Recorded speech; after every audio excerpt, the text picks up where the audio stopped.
aqui parece-me a mim que estamos ainda aqui no mundo, ainda no meio, num processo ainda com muita lama, Sim, digamos assim, não é? essa tua observação levanta-me aqui vários comentários, vou tentar ser rápido para conseguir chegar a todos. Um era esse do que é que estamos a exigir e da mão de obra infantil.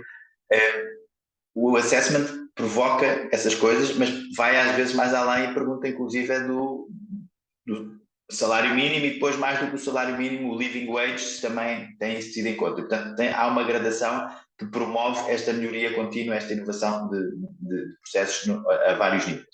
Depois, concordo exatamente com isso, eu costumo dizer na brincadeira, mas muito a sério, que a onda está aí, não é? Não há nada a fazer em relação a esta onda que vivemos, de precisamos medir estas coisas são importantes. Qual é a prancha com que vamos surfar a onda?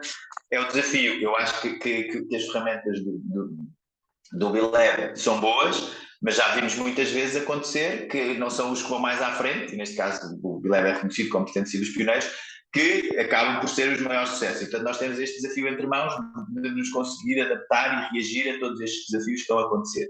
A área de investimento, para mim, desde que eu me cruzei com esta ferramenta, como estava a contar há bocado, quando estava na Fundação EDP, foi a área que, para minha surpresa, mais aderiu à ferramenta no sentido de a usar. Muitas vezes não a usa pedindo, eu só invisto em certificados, em empresas certificadas, mas usa os critérios para fazer o seu escrutínio. E temos já em Portugal 2 fundos de investimento certificados como B Corp, que obviamente usam isso como ferramenta e valorizam naqueles que investem que isso seja feito assim. Tenho também a experiência de ter feito um trabalho que não tinha a ver com B Corp há uns anos, mas que eu conhecia a ferramenta e na altura era um trabalho que tinha a ver com compliance, num fundo de investimento, e eu falei, mas eu era esta ferramenta. Nem pensar, isso aqui dentro não passa. Há um ano atrás ligaram-me, tens que ficar a ajudar, agora vamos ter que usar isso. Porquê? Porque as entidades regulamentares também começam a pedir cada vez mais informação do reporte não financeiro, etc. E, portanto, esta ferramenta começa a assumir cada vez mais relevo. Lá está, é uma ferramenta que depois permite comparar, porque embora as empresas sejam diferentes, possibilita o benchmarking, porque as áreas e a própria ferramenta tem dentro de si a possibilidade do benchmarking e, portanto, para alguém que está a gerir um conjunto de empresas, até as pode comparar dentro do seu portfólio, e isto tem sido um atrativo em termos da área de investimento.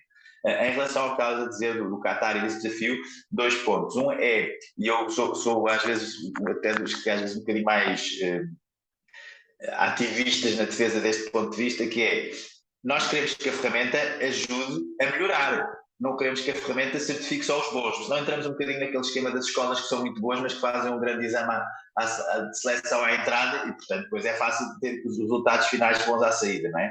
Eu acho que quando se mostra que se é bom a fazer qualquer coisa, tem que se pegar em qualquer coisa que não é assim tão boa e transformá-la numa coisa muito boa. E eu costumo dizer que é esse o objetivo da ferramenta, e nós temos 200 mil empresas pelo mundo a usar a ferramenta, que vão melhorando provavelmente todos os dias um bocadinho e que não são certificadas e que nós se calhar nem as promovemos tanto, mas como as quase 6 mil que já temos certificadas, mas que se calhar todas juntas criam mais impacto positivo para o mundo do que estas 6 mil que estão a fazer este caminho. E gostava muito que acontecessem casos, e alguns casos vão acontecendo.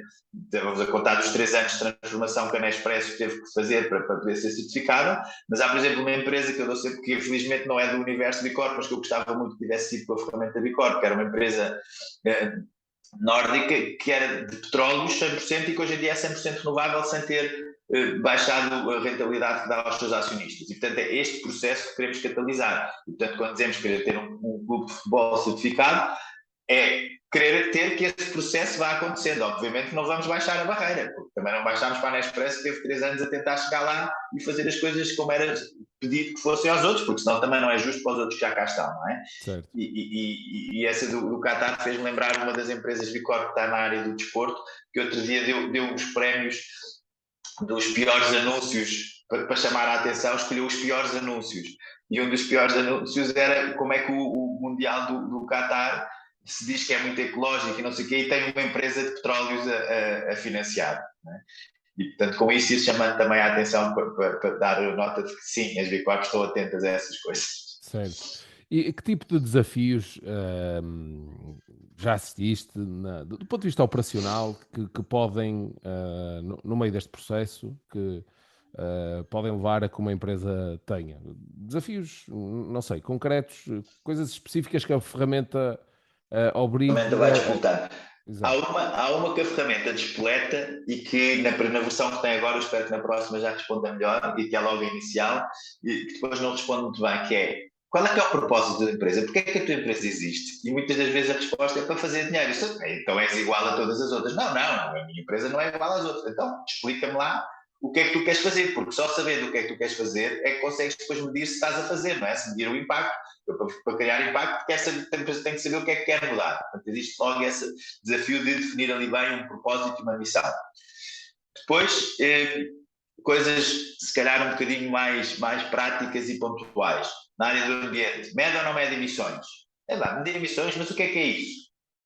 Não é? Primeira coisa, então, não, eu sei o que é, mas ainda não medes. Então, mas já medes, mas tens objetivos? Não, então, mas se calhar podes criar objetivos para reduzir. E quem já criou objetivos, e cumpriste com esses objetivos ou não cumpriste? Pois a tua empresa, uma das coisas engraçadas é que todas as empresas dizem sempre, não, nós somos muito transparentes. E um bocadinho naquela ótica do dedo na ferida, depois há uma pergunta, diz, todos sabem quanto é que os outros ganham? Isso aí já não. Então, mas não eram muito transparentes? O que é que se passa? Portanto, tem este desafio de como é que eu comunico a informação da empresa. Toda a gente sabe a informação financeira da empresa, com que periodicidade? Indo até ao extremo que existe uma política de open book, ou seja, a empresa tem disponível online um sítio onde toda a gente pode espreitar quanto é que está a vender, quanto é que não está a vender, quanto é que está a gastar, quanto é que não está a gastar, e existem estes desafios para as empresas perceberem se estão fazendo ou não.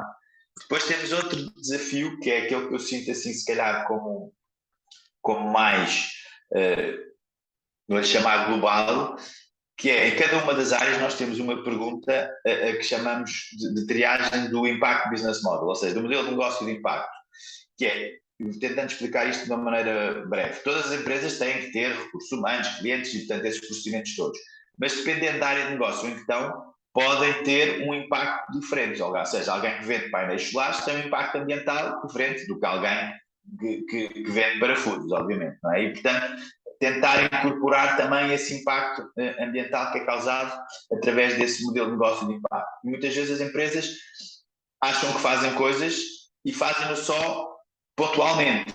E ao serem confrontadas com este tipo de perguntas, começam a perceber que, mas eu não faço isto de uma forma estruturada, mas eu não meço. Então, mas isto para mim faz-me sentido, isto até pode ser uma área de negócio interessante, eu posso criar impacto por aqui. E começam a montar esses modelos de criação de impacto. Empresas de serviços que prestam serviços, às vezes dizem, eu faço imensas coisas para organizações sociais e para não lucrativos. E depois perguntam, quanto é que isso vale do seu negócio? Depois começam a perceber que não é significativo. Mas porquê que não é significativo? Nós, se calhar, até temos aqui uma área que podemos desenvolver e medir e quantificar o impacto que causamos. Outro desafio global. Toda a gente sabe quanto é que vende, a quem é que vende, em que altura é que vende, quanto é que custa. Mas o que é que faz voltar as pessoas a comprar? É como é que elas ficaram depois da venda. E essa pergunta é lá feita. E a maior parte das empresas dá-se conta que não sabe nada dos seus clientes, do que é que os clientes reagem, como é que eles reagiam. Será que eles vão voltar? Eu costumo dar um exemplo de brincadeira que é, se houver uma empresa que vende software de contabilidade, mas o software for uma porcaria, quanto mais vender, mais empresas vai estragar. E, portanto, vai parecer que tem resultados ótimos porque tem montes de vendas, mas se nós formos ver aquilo que normalmente se chama o outcome e não o output, não é? O output foi as vendas, o outcome é o que é que aconteceu com essas vendas, a coisa não está a correr assim tão bem. E, portanto, existe muito este desafio de empurrar as empresas para começarem a perceber o que é que estão a causar daqueles com quem se relacionam. A mesma coisa com os colaboradores. O que é que os meus colaboradores dizem da empresa? Estão todos satisfeitos ou não estão? E as pessoas vão ver nas inquéritos de satisfação, tenho, mas eu nem olhei bem para ele. Então vá lá ver quantos por cento é que estão satisfeitos. E quantos dos que estavam cá o ano passado estão cá este ano? E porquê é que não estão? Mas há mais ainda, a empresa está a crescer, está a criar postos de trabalho, está a valorizar a sociedade sob esse ponto de vista. Às vezes estas coisas passam para os recursos humanos e ninguém desliga. E aqui são postas a evidência e criam esses desafios para as empresas. Isso levantamos já duas questões, de seguida, que são como é que a ferramenta, não é? Como é que este processo, ou a ferramenta em si, consegue combater aquilo que no mercado é chamado, por exemplo, relativamente à sustentabilidade de greenwashing, não é? mas que relativamente aos RH também existe. Eu costumo lhe chamar propaganda. Porque existe uma série de ferramentas e iniciativas e prémios a nível, em falo a nível nacional, mas não é exclusivo português, com certeza. Que são, muitas vezes é como tudo, não é? São rankings que são pagos, ou são programas que são pagos, para aparecer como as melhores empresas para trabalhar, no caso das pessoas, ou no caso do greenwashing, que é, no fundo, as empresas conseguirem parecer que têm preocupações com sustentabilidade, têm impacto mas que na prática existem uma série de ferramentas que lhes permitem desviar as atenções e parecer, portanto, nestas duas vertentes em concreto, seja dos recursos humanos, seja da questão da sustentabilidade, uma vez que a ferramenta ou esta iniciativa toca em ambas, como é que coloca, consegue colocar a nu, ou seja, uma empresa que faz greenwashing e que tenta aldrabar, digamos assim, porque é mesmo assim, mas falando em meu português, aqui uma série para parecer que é uma empresa verde, um, a ferramenta não a permite evoluir, ou o mesmo para a questão dos RHs, tais empresas que conseguem numa lógica de propaganda vender a ideia de que é espetacular e é porreiro de facto trabalhar naquela empresa, mas depois é isso que tu dizes, ou seja, e qual é a retenção? Ao final de um ano, quantas pessoas cá estão? E porquê, não é? No fundo, podem ser questões de mercado, ou não, não é? De que forma é que a ferramenta trabalha com estas formas de branquear, entre Eu, aspas, a realidade? exatamente. Eu outro dia estava a ter uma conversa que as pessoas diziam, é o social washing, é o greenwashing, é o impact washing. E eu disse, bem, espera lá, vamos lá clarificar isso, porque eu, na minha, e já disse há bocado, na minha formação científica, tenho dificuldade em perceber o impact washing, porque para mim impacto mede-se. E no caso do impact assessment, mede-se com números, daqueles tais 80, 87, 93, aquilo que for a pontuação que se teve, e portanto está medida. E portanto não é, quando alguém diz que tem 120 e teve 80, não é washing, é mentira. É como se tivesse dito que faturou 50 e faturou 30.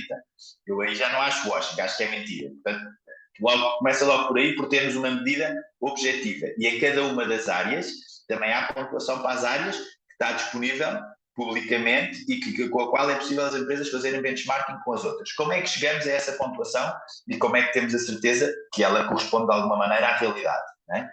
As empresas, quando fazem a submissão do assessment para a certificação, são obrigadas depois, numa fase de validação dessa informação, a apresentar comprovativos das respostas que deram. Portanto, se eu digo que queria 3 postos de trabalho, vou ter que mostrar as minhas contribuições para a segurança social no ano e no ano seguinte e mostrar que estou a descontar para mais 10 pessoas, se foram 10 pessoas que eu disse que tinha criado em termos de postos de trabalho extra. Faço o inquérito de satisfação, mostre lá o seu inquérito de satisfação e os resultados do seu inquérito de satisfação. Pago os salários acima de tal, pago, então mostre lá qual é que é. E nós só acima da média, a nossa média, que nós consideramos, é este o indicador, mostre lá qual é que é o seu indicador e prove que está a fazer, mostre lá os recibos dos pagamentos dos salários para provar que está aí pago, seguros de saúde, não sei o quê. Sim, senhor, mostre lá a sua relação com a empresa de seguros e os pagamentos mensais que faz para os seus colaboradores. Tudo Certo. isso Do é ponto de vista alvo legal, de pedido de evidências. desculpa interromper, do ponto de vista legal, por exemplo, uma empresa que, sei lá, um clássico da região onde eu sou, que aconteceu muito antigamente, agora já não acontece tanto, mas ainda vai acontecendo de vez em quando. Uma empresa, sei lá, uma tinturaria que descarrega uma carga no rio e o rio, naquele dia, em vez de ser da cor da água, é vermelho ou é azul, é a cor da moda, como se dizia antigamente, é a próxima estação. É a cor de que vai estar em evidência a próxima estação. E que é multado pela APA, por exemplo. Como É feito consequência disso. é Há feito o esse escrutínio das escrutínio multas. e o mesmo se passa, por exemplo, para os RHs, ou seja, uma empresa que a empresa pode dar, de facto, Sim. pode ter dar seguros e pode dar seguros de saúde e dar uma série de benefícios às empresas, às pessoas, mas depois pode ter uma série de processos jurídicos, por Sim. exemplo. Sim. A ferramenta faz A essa. ferramenta faz isso, vamos lá ver, a ferramenta faz isso, eu não cheguei lá depois à parte mais envolvente. Eu tenho até algumas empresas que me dizem, se calhar este ano não posso certificar agora quando aconteceu o Covid, porque nós tivemos de despedir não sei quantas pessoas e se calhar isto vai cair mal e não sei o quê. Não, isto não pode cair mal ou não cair. Isto não vai passar, mas não é isso que te impede de certificar. Nós estamos a fazer uma avaliação global do impacto. Portanto, há algumas que podem ser melhor numa área e menos boas noutra, e com isso serem certificadas. Eu costumo dizer, nós não estamos a certificar empresas perfeitas, não é? Às vezes eu digo, quando vou falar à universidade, até os alunos são muito críticos, a Danone tem vaquinhas presas nos estados e vocês certificam a Danone. Sim, mas a Danone também tem uma série de impactos positivos. Tem iogurtes no Bangladesh que salvam a vida de não sei quantas pessoas que não têm capacidade de ter uma alimentação decente e fazem coisas boas em termos dos seus recursos humanos. Portanto, não estamos a certificar empresas perfeitas, mas tudo isto é alvo de escrutínio. Inclusive, os processos são ligeiramente diferentes consoante a dimensão das empresas, e nas maiores, onde isso é mais significativo, há uma fase inicial, mesmo antes do início, de se possibilitar a submissão do assessment, em que é feito o que nós chamamos um acesso do risco, em que todas essas coisas são elencadas e é dito à empresa, olha, atenção que nós fomos ver, vocês tiveram aqui, aconteceu outro dia, um processo de concorrência ilegal. Como é que é? Expliquem lá o que aconteceu aqui. Nós estamos a resolver e o que aconteceu foi isto, isto, isto. E consoante o resultado que seja, a coisa é valorizada de uma maneira ou de outra. E quem diz, como imaginas, se vai à concorrência ilegal, mais facilmente vai à resposta à APA e aos dos recursos humanos. Não é? A concorrência ilegal, se calhar já estamos a entrar aqui num nível um bocadinho mais, uma sofisticação um bocadinho maior, e eu fui buscá-lo para mostrar exatamente que isto não passava. Portanto, há este escrutínio nesse inicial, há depois a validação da informação que é fornecida, há o escrutínio público a partir do momento em que aparece uma ficha pública da empresa e que alguém pode dizer, não, eles estão a dizer que fazem isto, mas eles não fazem nada, e vai-se ver. E além disso, há 10% de auditorias aleatórias todos os anos para ver se as coisas estão de acordo com aquilo que estava na altura da certificação. Ok. Pois, isto depois é um processo contínuo, não é? Isto é um processo contínuo, desculpa. É um processo contínuo em que de 3 em 3 anos é pedido que seja submetido a informação e ela seja validada de novo. Normalmente com exigências superiores para obrigarmos a uma melhoria contínua, e até porque todas estas áreas têm evoluído bastante nos últimos anos, e portanto para ajustarmos, para incluirmos novas certificações, para fazermos perguntas de coisas que antes não faziam sentido e agora passam a fazer sentido. Esta parte que tu estava a contar do Impact Business Model, numas versões iniciais não existia e agora passou a existir para podermos quantificar melhor o impacto que as empresas estão a causar. Nas próximas versões vão com certeza estar incluídas as exigências que se prevê que venham a existir. Aliás, já está em processo de consulta pública sugestões para a próxima versão, mas que vai ter de certeza aquilo que se prevê que sejam as regulamentações da União Europeia. Portanto, vai sendo sempre um processo evolutivo. O engraçado de ver é que as empresas, ao entrarem na certificação, normalmente vão tendo sempre cada vez mais pontos, porque começam a ter ali um guia, quais são os próximos passos que podem fazer, e a partir do momento em que se sentem comprometidas e que aquilo lhes dá valor, vão continuando a usá-la e a melhorar aquilo que identificaram. Às vezes há coisas que identificam e na altura da certificação não as podem mudar, porque obrigam o registro e a mostrar que se comprovou. Há perguntas que dizem, tem política. Se eu tenho política, eu até podia não a ter naquela altura, e é logo uma das melhorias que faço é fazer essa política e até à altura da certificação consigo a ter. Há outras que obrigam a dizer, não, você mediu, mostre-me lá as medidas do último ano de tudo o que fez. E eu aí preciso ter um ano em que mudei as coisas para fazer direitinho. E, portanto, às vezes algumas não são feitas logo na altura da certificação, começaram a ser feitas e na certificação seguinte refletem-se, e isto vai dando este aumento de pontuação e este crescimento contínuo a nível de impacto. E há outros que demoram os tais 3 anos da Nespresso ou mais, porque ainda não tinham o impacto positivo que chegasse e, portanto, tiveram que esperar que essas coisas fossem implementadas para poder ser elegíveis para a certificação. Mas daí eu focar tanto que o importante também é este caminho que se vai fazendo. Às vezes as pessoas focam-se muito na certificação e nos pontos. Eu digo, ok, os pontos para mim são importantes de perceber quantos de controle interno, quantos pontos tu aumentaste da outra vez para esta, que isso é que mostra. Agora, comparar com o vizinho, que se calhar tem uma indústria completamente diferente, às vezes não é muito justo. Certo. Bem, à medida que vamos falando, vamos surgindo cada vez mais questões, mas na verdade, como não temos o dia todo, eu vou tentar concretizar isto em 2 questões, tentar não mais. Do ponto de vista de geografia, ou seja, há pouco falavas na questão europeia. Do ponto de vista geográfico, já percebemos, pelo menos já deste exemplos de empresas europeias e empresas americanas envolvidas neste processo. Existe como conceito, como conceito global, isto existe na Europa e Estados Unidos, existe também, por exemplo, na Ásia, portanto, esta rede. Qual é, na tua A perspectiva? rede a rede é mundial, tendo âncoras por continente, Ok. normalmente. Não E é? em Portanto, todos? existe. Sim, já em todos. Eh, É engraçado que na América do Sul também é muito forte.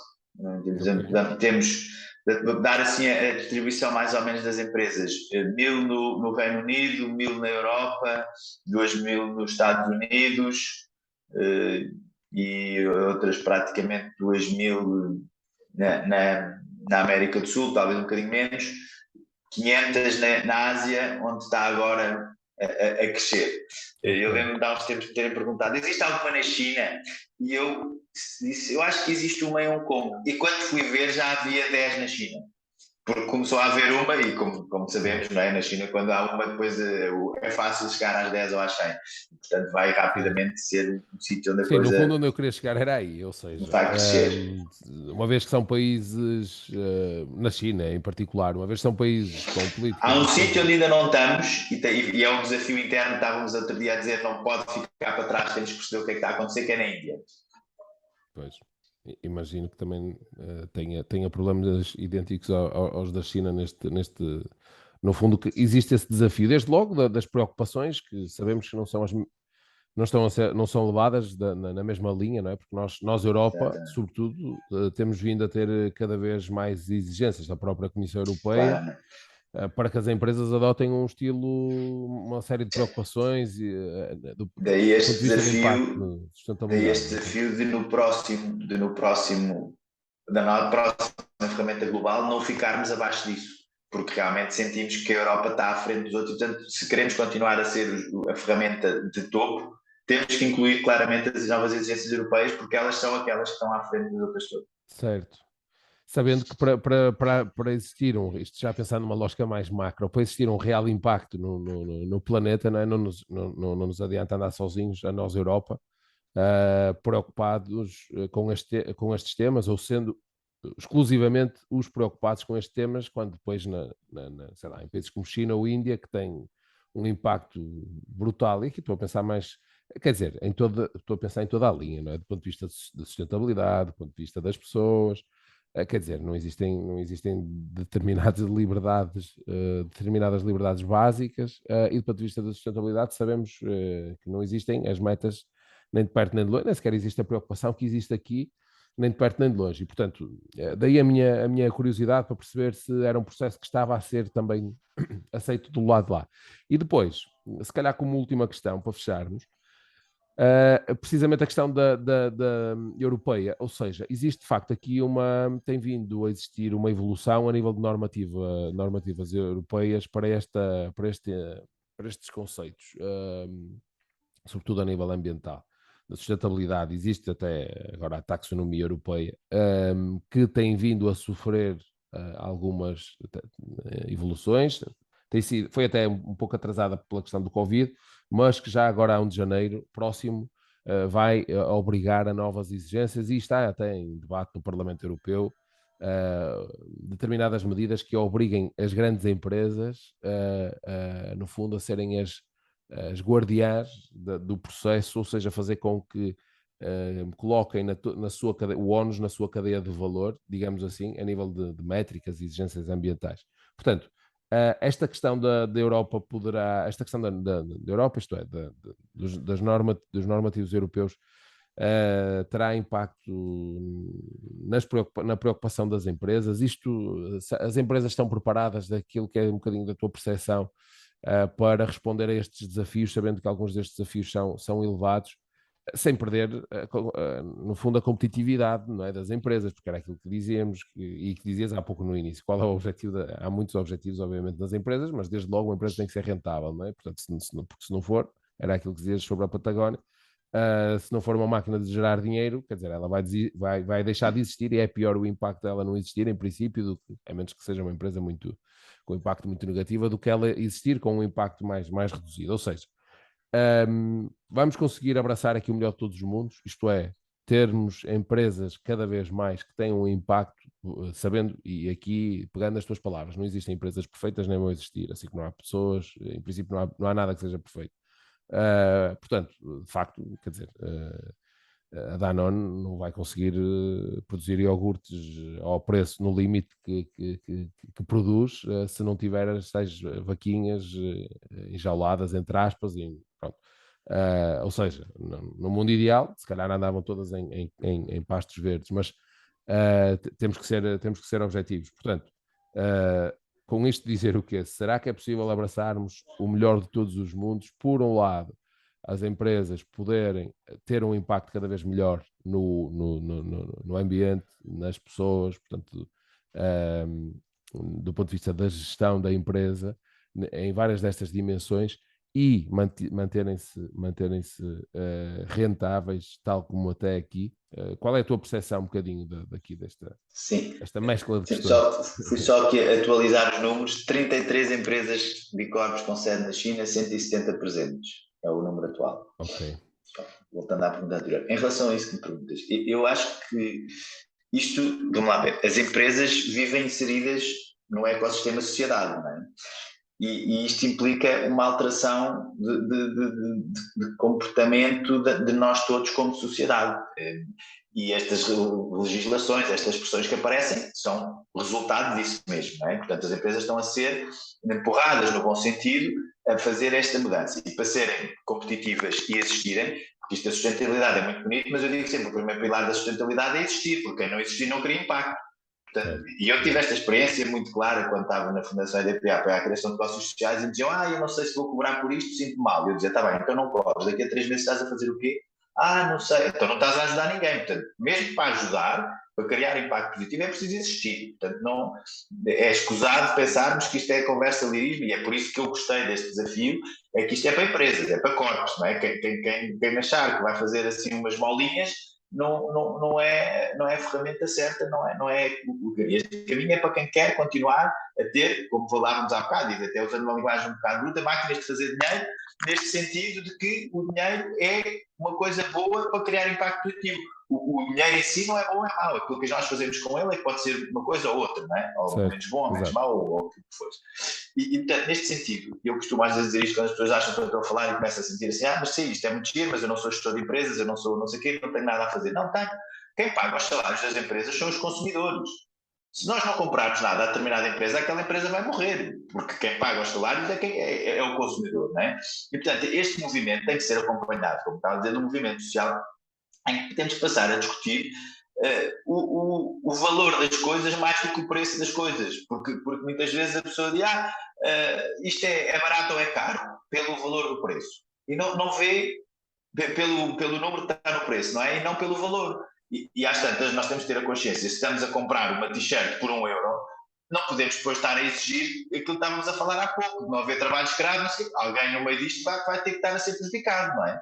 Portanto, temos que estar disponíveis como consumidores numa primeira fase, como gestores numa segunda fase, como fornecedores, daquilo que for, em ajustarmos a essas exigências que estão a ser feitas pelo valor que está a ser criado, e não por ir sempre para o mais baratinho, quer dizer, pois eu vou para o fornecedor, não sei o quê, eu tenho um fornecedor muito baratucho na China, mas quando há problemas sociais na China, isso é muito longe. Quer dizer, para ir buscar matérias-primas não é, mas para resolver problemas sociais já é, então que aldeia global é esta em que nós vivemos? Sim. Temos que começar a usar um bocadinho, eu acho que a grande inovação, estamos aqui a falar nestes temas, é usar uma lente nova, e esta lente nova tem que ser muito mais global e muito mais minuciosa em tudo aquilo que vai ver, não posso esquecer de coisas, porque o que acontece é que andamos a gastar o ambiente das gerações futuras, etc., pagando zero por isso. Quando passamos a pagar por ele, o preço das coisas que reflete o valor que elas têm vai ter que necessariamente subir, e temos que estar todos dispostos a acomodar isso. Eu outro dia estava a ter uma conversa com uma pessoa de uma publicação bastante verde, e comecei a falar nisto, das t-shirts, não sei o quê, e era uma senhora e diz-me assim, mas estás-me a dizer que eu devia ir à Zara?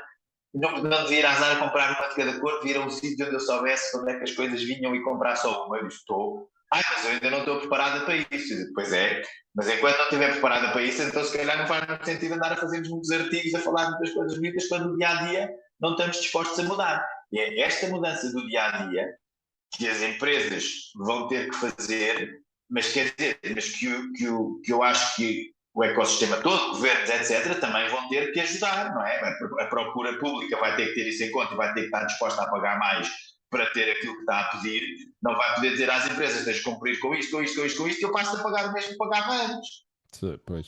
Porque isso aí é a morte e nem sequer é a perspectiva de sustentabilidade que pode ser incutida. Portanto, eu acho que vai ser, era a história da onda, não é? Não vai ser possível não cumprir com determinadas coisas.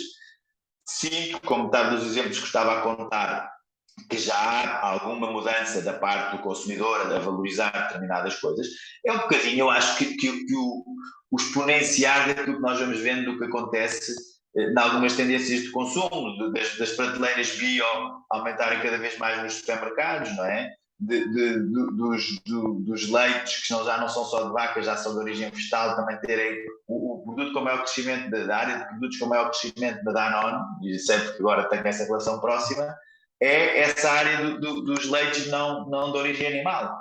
E, portanto, tudo isto está a mudar e é isso, essa adaptação que vamos todos ter que fazer, quer como empresários, quer como gestores, quer como clientes, como pais de família, nas escolhas que fazemos para as nossas famílias, e só isso é que vai permitir que esta mudança seja sustentável, senão vai haver uns que vão ficar atropelados pelo caminho.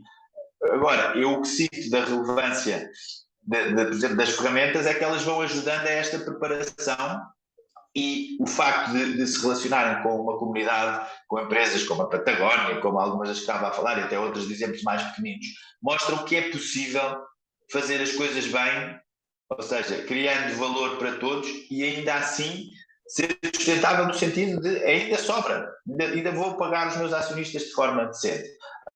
Agora, não posso é continuar a criar o objetivo e função única, o lucro para o acionista. Isso é uma coisa engraçada que um dos professores de Colin Mayer, o professor em Oxford, de que eu tive a sorte de cruzar e que escreveu um livro muito giro chamado Prosperity, dizia: a pior coisa que ensinam aos alunos numa escola de negócios é quando chegam lá e dizem que o objetivo deles é maximizar o lucro. A partir daí está tudo estragado. Portanto, temos que reverter esse posicionamento.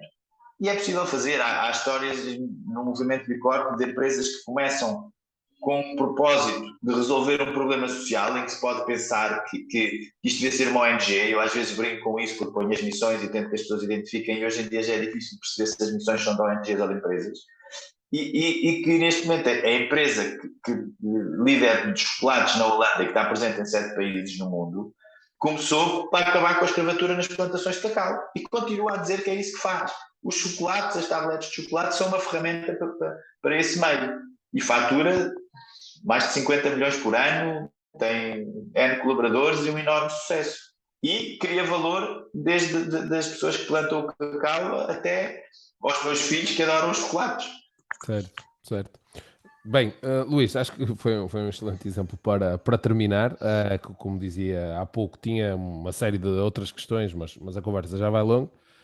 Por isso, agradeço a tua disponibilidade e a tua presença e a partilha do conhecimento e, no fundo, deste movimento e desta ferramenta que está por trás da Bicorp.